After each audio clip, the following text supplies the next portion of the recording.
Players आते हैं, उनको आप यूटिलाइज़ करते हैं, जो थोड़े बहुत अच्छे भी लग रहे होते हैं, आप उनके ऊपर थोड़ा और काम करें, उनको थोड़े रन दें, आप फिर उनको ड्रॉप कर देते हैं. Abbas Afridi really good bowler, I think he deserve to be in the squad ahead of let's say Naseem Shah. नहीं है नसीम की अनफॉर्चुनेटली उस तरह परफॉर्मेंसेज नहीं रही since he got injured. Injury के बाद से जब से वो वापस आया तब से उसकी नहीं रही वो परफॉर्मेंस. अब्बास आफरीदी को आप रन देते, लंबा रन देते, उसको टीम के साथ रखते. सलमान मिर्ज़ा को अब जाके थोड़ा ज़्यादा रेगुलर यूज़ करते रहें, बट वर्ल्ड कप में भी उसको एक दो मैचेस में ड्रॉप कर दिया था. क्यों ड्रॉप किया आपने? He is been your best bowler for the last few months fast bowlers में, जहाँ तक बात है. लेकिन नहीं, हम तो पुराने नामों पे ही वापस जाते रहते हैं. और फिर मलबा लेकिन एक ही प्लेट पे आता है. मज़े की बात यह है, नसीम के ऊपर उतना मलबा नहीं आता, हालांकि उसने भी कुछ भी नहीं किया. शाहीन के ऊपर मलबा उतना नहीं आता, हालांकि उसकी भी कोई उस तरह की परफॉर्मेंसेज नहीं है. बीच में उसका भी लगता है कि एकदम से रिदम में वापस आ गया, फिर वापस ठप हो जाता है. क्या है शाहीन की T20I में क्या परफॉर्मेंस है? एक इंग्लैंड के मैच में उसने शुरू में विकेटें लेनी थी बस. उसके अलावा थ्रू आउट द ईयर आप देखें up down up down up down चलता रहा. वो भी हारिस रऊफ को ड्रॉप किया फॉर एशियन कंडीशंस, बिल्कुल सही है. लेकिन आप फिर बॉलर्स भी अच्छे सही से, ओवरऑल आप वो ट्रेजेक्ट्री देखो ना. अब शादाब की क्या परफॉर्मेंस है पिछले 3 साल में? इंटरनेशनल क्रिकेट में कोई परफॉर्मेंस नहीं है उसकी. कंसिस्टेंटली एक भी परफॉर्मेंस नहीं है. एक दो मैचेस में उसने बहुत स्ट्रॉन्ग परफॉर्मेंस कर ली होगी बैट और बॉल दोनों से, उसके अलावा कोई नहीं उसकी. उस्मान तारिक को आपने एक एक्स फैक्टर के तौर पे यूज़ करना था, चलें ठीक है, कोई मसला नहीं है. बट देन फिर सुफियान मुकीम, उसको आपने टीम में रखा था, वो अच्छी परफॉर्मेंसेस दे भी रहा था, फिर आपने चैम्पियंस ट्रॉफी में उसको ड्रॉप कर दिया था. फिर आप वापस उसको PSL में के बाद एक आधे सीरीज़ के लिए लेके आए, फिर आई थिंक एशिया कप में आई डोंट रिमेंबर था या नहीं था. फिर उसने अभी उसमें परफॉर्म किया था, शाहीन्स को एशिया कप जिताया है, इमर्जिंग एशिया कप जो था. He had a big role to play in that. Still nowhere near the team. Merit पे सिलेक्शंस नहीं होंगी तो यही होगा. तो ये सारे एरियाज़ जो हैं, मतलब ये मसले हैं ना सारे. मेरिट पे चीज़ें नहीं चल रही, टीम की अप्रोच का मसला है, PCB का मसला है, सिस्टम का इशू है, डोमेस्टिक स्ट्रक्चर का इशू है, सिलेक्शन इश्यूज़ हैं. ये सारी चीज़ें सही होंगी तो हमारी क्रिकेट सही होगी. और अब अगले वर्ल्ड कप की तैयारी शुरू हो गई जो कि ODI वर्ल्ड कप है. लेकिन आई सिंसियरली होप नाउ, बस ये हमेशा आके ऐसी पे कहानी अटक जाती है कि जी सिंसियरली होप कि थोड़ी ज़्यादा लॉन्ग टर्म प्लानिंग के साथ बोर्ड चीज़ें करे, थोड़ी ज़्यादा लॉन्ग टर्म प्लानिंग के साथ टीम्स को मैनेज करे. अब ये भी ODI टीम में भी सिलेक्शन को आप देख लेना. आपने T20I के बेसिस के ऊपर कुछ प्लेयर्स को ड्रॉप कर दिया ODI फॉर्मेट से. ये तो इट इज़ अनबिलीवेबल. और फिर उसके बाद वो 50 लाख रुपए वाला फ़ाइन वाली चीज़ें. यार इस बोर्ड को तो मैं कहता हूँ, मतलब सिर्फ इस बोर्ड को नहीं, जितने भी हमारे बोर्ड्स गए हैं, इनका तो स्पेशल इनके ऊपर मतलब एक अलग से इंसाइक्लोपीडिया होनी चाहिए, डिक्शनरी होनी चाहिए, just to understand Pakistan cricket board. कहाँ होता है यार? 50 लाख रुपए आपने प्लेयर्स को फाइन कर दिया. क्यों? उन्हीं लोगों को प्लीज़ करने के लिए ना, जो जिनको मसला होता है कि ये ऐड से पैसे कमा रहे हैं, इससे क्या पैसे कमा रहे हैं. आपने अगली दफ़ा अपने ऑफिस में नहीं परफॉर्म किया, आपका बॉस आपको फ़ाइन कर दे, सही है, फिर तो यही हुआ ना, बात तो यही हो गई. The next time you don't work well, you don't perform, you get find.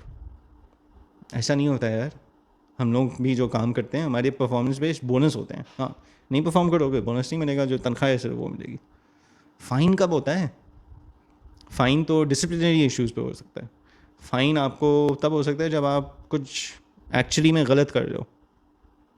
Not being able to perform does not mean you get fined on your salary. Players हैं यार अपने, मतलब they playing for the team. मैं ये नहीं कह रहा कि उन लोगों के ऊपर कोई हैवी बर्डन वगैरह हो गया. I am just saying this is, ये मतलब मजाक बना दिया है यार आपने.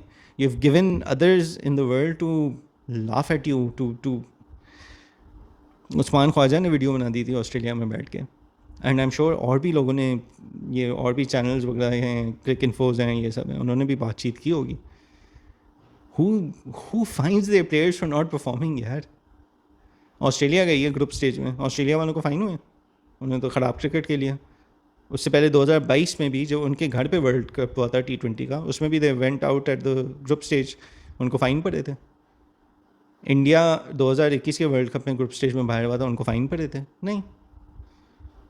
हाँ, मैनेजमेंट ने ये देखा ज़रूर होगा कि यार अच्छा हमारी अप्रोच में क्या मसले थे, हमें किस तरह सही करना है, maybe the captaincy needs to change, ये सब चीज़ें होती हैं टूर्नामेंट के बाद। आप करें, बिल्कुल करें। फ़ाइन कौन करता है?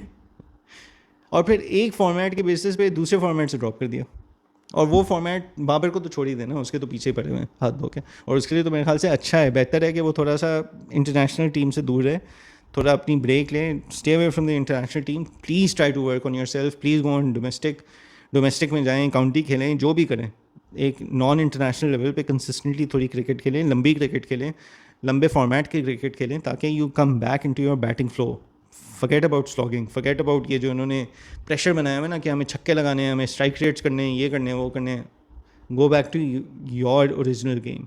उस गेम में was your technique, was the way that you were playing, was basically how you were getting runs, चाहे वो 130 के स्ट्राइक रेट पे ही आ रहे हो, doesn't matter. If that style of play नहीं रिक्वायर्ड है टीम में, अब टीम को अलग विजन है, ठीक है, डजेंट मैटर। आप अपनी गेम तो ना ख़राब करो ना, आप ओडीआई खेलो, आप टेस्ट खेलो। हो सकता है वही after going back to your own style of play, उसी में आप थोड़े इंप्रूवमेंट्स ला के 130 से 140 पे चले जाओ। 140 के स्ट्राइक रेट वाले बंदे की तो आई एम श्योर अभी भी यूटिलिटी होती है T20 में, क्योंकि हर जगह बेल्टर्स नहीं बने होते 200 स्ट्राइक रेट वाले। बट एनीवे आई थिंक अच्छा है, बेहतर है बाबर थोड़ा अर्सा टीम से दूर है। साइम अयूब ओडीआई में बहुत अच्छा परफॉर्म कर रहा है। She is had a very good run in ODIs, form भी अच्छी रहती है, फॉर्मेट में बहुत अच्छी तरीके से वो बैटिंग करता है, ओपन करता है, स्ट्राइक रेट भी अच्छा है, एवरेज भी अच्छा है। लेकिन T20I में नहीं परफॉर्म किया, इसलिए ओडीआई से ड्रॉप कर दिया। और पिछले साल चैम्पियंस ट्रॉफी में किसी ने बांग्लादेश की T20 लीग में परफॉर्म किया था तो उन लोगों को ओडीआई में डाल दिया। यार कहाँ होता है ये कौन लोग हैं, ये सिलेक्शन वाले कौन लोग हैं? प्लीज़ खुदा का वास्ता है, आप लोग आके बैठ के हमें ज़रा समझा दिया करें कि आप लोग सोचते क्या हैं। बहुत बहुत सारे इश्यूज़ हैं, बहुत सारे प्रॉब्लम्स हैं, घूम फिर के हम सिर्फ एक दो चीज़ों के ऊपर फोकस करते हैं, but there is a whole list of issues and problems in the Pakistan cricket setup. मेरा नई साइकिल शुरू हो गई, अब 2027 के वर्ल्ड कप की तरफ तैयारी चलेगी, अब ओडीआईज़ के ऊपर फोकस होगा। पता नहीं, देखते हैं ओडीआईज़ भी हम कितने ही खेल रहे हैं।